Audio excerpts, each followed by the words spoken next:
ভালো আছো? ভালো আছি, মন্দ আছি, খেয়েছি কি খাই নাই, এসব আলাপচারিতা করার সময় নেই। বিকজ আমার কাছে time is money and money is time. So better কাজের জন্য আমরা এসেছি, সেটা নিয়েই কথা বলি। সোনার উপর আংটি দিয়ে এঙ্গেজমেন্ট করবো আমি আমাদের বিয়ের জন্য দুবাই থেকে স্পেশালি প্লাটিনামের রিং অর্ডার করে এনেছি। এই আমাদের এঙ্গেজমেন্ট হবে। কিরে, পায়ে 2 টাকার স্যান্ডেল, গায়ে কুচকানো শার্ট, তোর ইউনিভার্সিটিতে ঢুকার ভিসা কে দিল রে? তুই থাকোস কই? আমার বাসা ভাই পাশের বস্তিতে। শোন, এটা হচ্ছে প্রাইভেট ইউনিভার্সিটি, এখানে স্মার্ট আর রিচ কিডরা পড়তে আসে। আর তোর মতো আবুল ইউনিভার্সিটিতে চান্স কেমনে পাইলি? তোর টাকা জুতা কেনার সামর্থ্য নাই, আর তুই ইউনিভার্সিটির সেমিস্টার ফি কিভাবে দিস? হ্যাঁ শোন, ওনা তোদের মতো ড্যামেজ স্টুডেন্ট নাকি সেমিস্টার ফি দিয়ে পড়তে হবে। তোরা কি রেজাল্ট জানিস? 100% ওয়েবার পেয়েছে। এই ইউনিভার্সিটিতে পড়তে কোনো টাকাই লাগে না, ওর মেধা দিয়ে চান্স পেয়েছে। বলতেছি ওদের মতন স্টুডেন্টদের জন্য না আমাদের ভার্সিটিটা একদম পুরো গুলিস্তানের বাস স্ট্যান্ডের মতন হয়ে গেছে।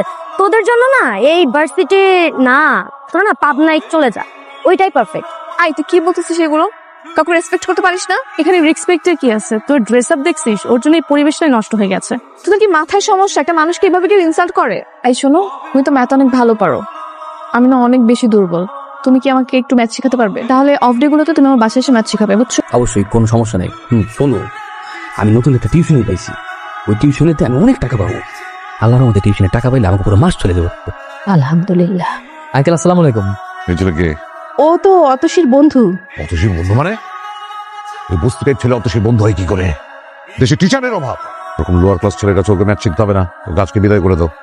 আমি জানি কালকে তুমি বাবার কথাগুলো শুনে ফেলেছো আর হয়তো কষ্টও পেয়েছো।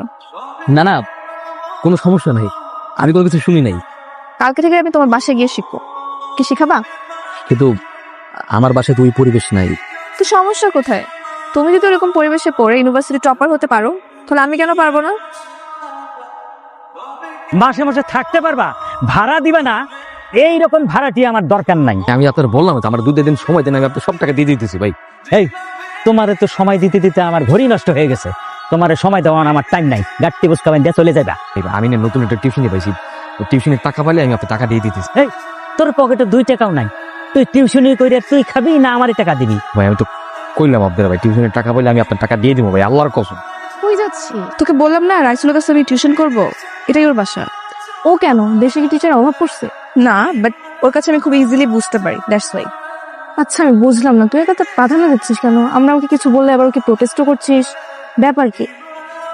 দেখ এমন কিছুই না, ও খুব সহজ সরল একটা ছেলে, আমি জাস্ট ওকে সাপোর্ট করতেছি, দ্যাটস ইট। শুধু কি সাপোর্ট করতেছিস? আমার তো মনে হচ্ছে তোকে ভালোবেসে ফেলেছিস। এক ভালোবাসা টালোবাসা এখানে কিছুই না। তোরা হয়তো খুব রিচ কিড, স্মার্ট, ড্যাশিং ছেলে পছন্দ করিস, বাট আমার চয়েসটা একটু আলাদা। আমি সবসময় চেয়েছি লাইফ পার্টনার হিসেবে একজন সহজ সরল, অনেস্ট, কেয়ারিং মানুষ, যেটা আমি ওর মধ্যে দেখতে পাই। বহুত তো ভোগলাবাজের কথা কইছ, আর কত? ভাই আমি তো বললাম আপনার টাকা দিয়ে দিব ভাই, আজকের দিনের জন্য আমার একটা পছন্দ। এই, ভাড়া দিতে পারো না, আবার লজ্জাও লাগে? এত লজ্জা দেখার আমার টাইম নাই। 2 দিন মাত্র সময় দিলাম, যদি ভাড়া দিতে না পারো এর মধ্যে, তাহলে আমি তোমার লাইফে বাইর করে দিই, মনে থাকে যান। তোমাকে একটা কথা বলি, বলো। তোমাকে না আমার খুব ভালো লাগে, আমি তোমাকে ভালোবেসে ফেলেছি অতসী, আই লাভ ইউ। তোদের ছেঁচড়া ছেলেদের না এই একটা কমন প্রবলেম, একটু ভালো করে হেসে কথা বললে ভাবিস কি তোদের প্রেমে পড়ে গেছে, তাই না? নিজের চেহারা কখনো আয়নায় দেখেছিস? রাইসুল, ইউনিভার্সিটির সিদ্ধান্ত ছিল তুমি যদি 3.75 পাও তবে কেবলমাত্র তুমি ফুল ফি স্টুডেন্টশিপ পাবে, আর সেক্ষেত্রে তুমি বিনা সেমিস্টার ফিতে পড়াশোনা করতে পারবে। কিন্তু তুমি লাস্ট সেমিস্টারে কি করেছো? 3.25 পেয়েছো। এখন কি হবে? স্যার স্যার স্যার প্লিজ কিছুটা করেন স্যার, দয়া করেন স্যার, নাহলে আমি পড়াশোনা করতে পারবো না। আমার হাতে কিছুই নেই, এটা ইউনিভার্সিটির রুলস, আর রুলস আমাকে মানতেই হবে রাইসুল।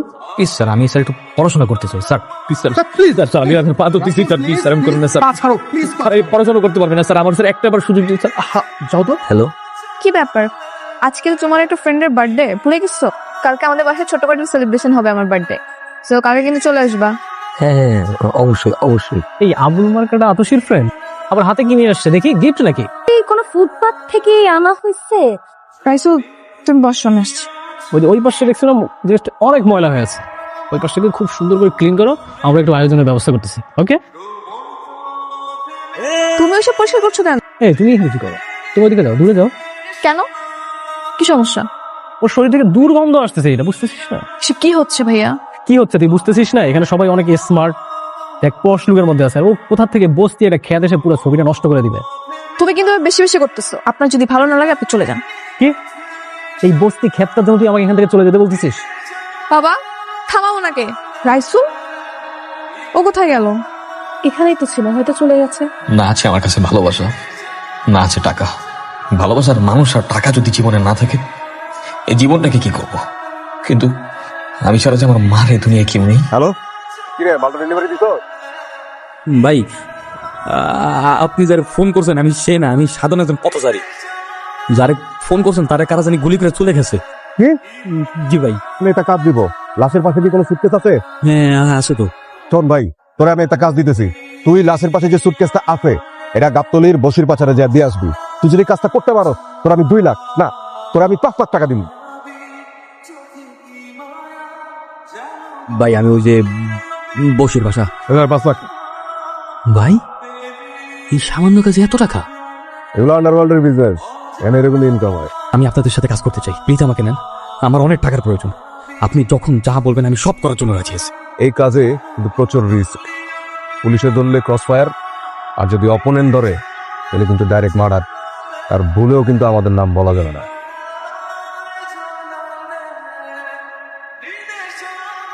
কি শকড? I love you. মানে কিভাবে কি সম্ভব? আপনি কি নিউজ দেখেন না? কিসের নিউজ? ইন্টারন্যাশনাল মার্কেটে সর্বোচ্চ বাংলাদেশি ট্রেডার রাইসুল হাসান একদিনেই 1 কোটি টাকার বাজি।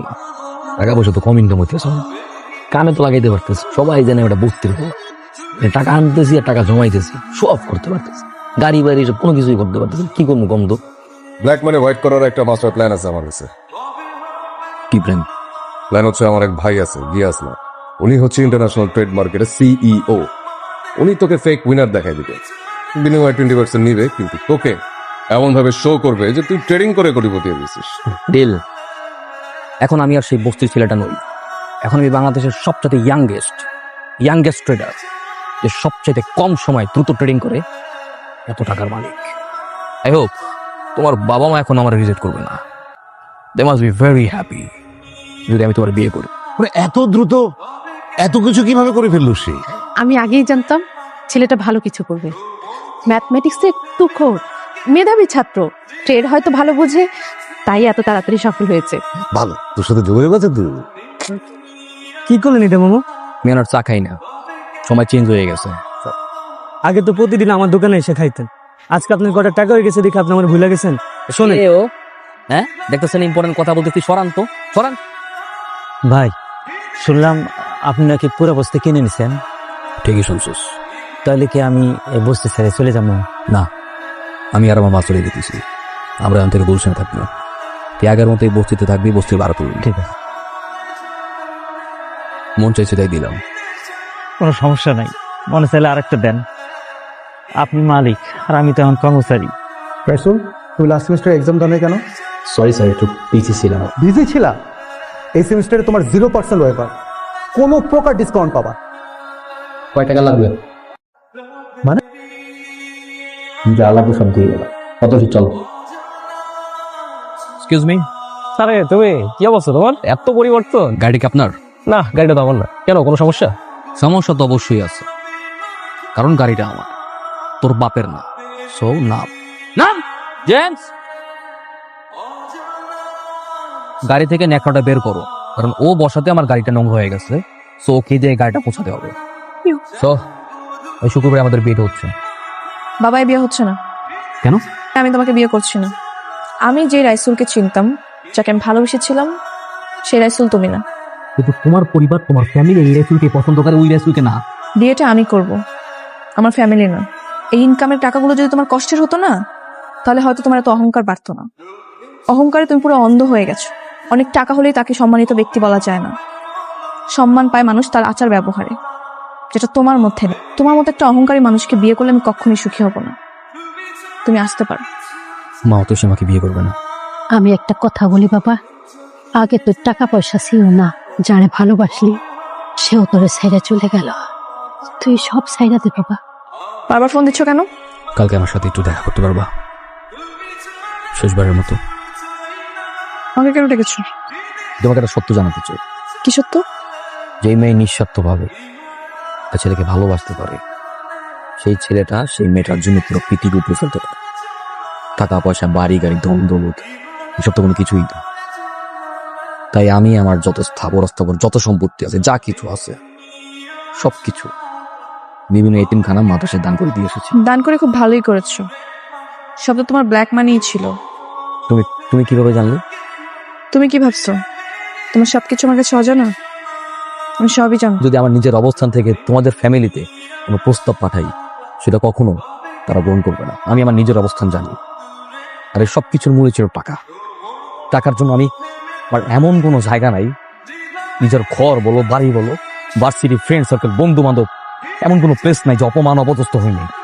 ইভেন কি তোমার ফ্যামিলির সামনে তাই টাকা কিভাবে কামাবো, এটাই ছিল আমার প্রধান লক্ষ্য। এটা বৈধ হোক আর অবৈধ হোক, আমি তোমাকে পাওয়ার জন্য আমি সবকিছু করার জন্য রাজি ছিলাম। কিন্তু আমি জানতাম যতক্ষণ না পর্যন্ত আমি অনেক টাকা কামাতে না পারবো, তোমার ফ্যামিলি আমাকে গ্রহণ করবে। কিন্তু দেখো, এত টাকার মালিক হওয়ার পরেও তোমার ফ্যামিলি আমাকে ঠিকই গ্রহণ করবে, কিন্তু তুমি আমাকে গ্রহণ করবে না। তুমি তোমার চোখ দিয়ে যেভাবে আমাকে দেখেছো, আমি তোমাকে সেভাবে দেখ। এখন তো আমি আবার সেই আগের রেসেল হয়ে গেছি, সৎ, সহজ সরল, সব বাদ দিয়ে দিয়েছে। এখন কি আমি ভালোবাসবে? ভালোবাসি বলেই তো আসছি।